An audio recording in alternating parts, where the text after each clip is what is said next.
Anim na paraan para maiwasan ang tukso. Una, manalangin sa Panginoon. Tayong mga tao ay mabilis matukso, kaya ang sabi sa Matthew 26 verse 41, magbantay kayo at manalangin upang huwag kayong madaig ng tukso.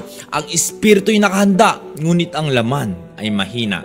Kung tayo ay tinutukso ay agad pumikit at manalangin tayo sa Diyos. Pangalawa, surrender to God.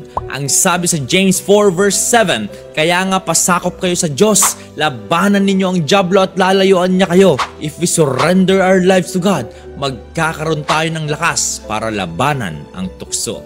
Pangatlo, lumakad sa Espiritu. Sabi sa Galatians 5 verse 16, sinasabi ko sa inyo, mamuhay kayo ayon sa Espiritu at hindi ninyo pagbibigyan ang mga pagnanasa ng laman. Pag tayo ay lumakad sa Espiritu, mga kapatid, hindi natin maiisip ang pagnanasa ng laman, bagkus meron itong magagandang bunga gaya ng love, joy, peace, patience, kindness, goodness, faithfulness, gentleness, and self-control. Pang-apat, takbuhan mo ito. Alam niyo po ba yung story ni Joseph na kung saan ay tinukso siya ng asawa ng kanyang amo? Pero anong ginawa ni Joseph? Ayon sa Genesis 39 verse 12, nung sinabi ng babae na sipingan siya ni Joseph, ay dali-daling tumakbo ito palayo. Kung tayo ay tinukso ng kaaway, ating iwasan, layuan, or takbuhan ang mga ito.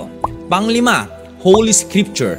Ating mababasa sa Matthew 4 verse 1 to 11 kung paano tinukso ng kaaway si Jesus, at ang ginamit ni Jesus ay ang banal na sulat at 3 beses niyang sinabi na it is written. Araw-araw nating basahin ang banal na kasulatan, mga kapatid. At pang-anim, focus kay Jesus. Sabi sa Hebrew 12 verse 2, ituon natin ang ating paningin kay Jesus, sa Kanya nakasalalay ang ating pananampalataya mula simula hanggang katapusan.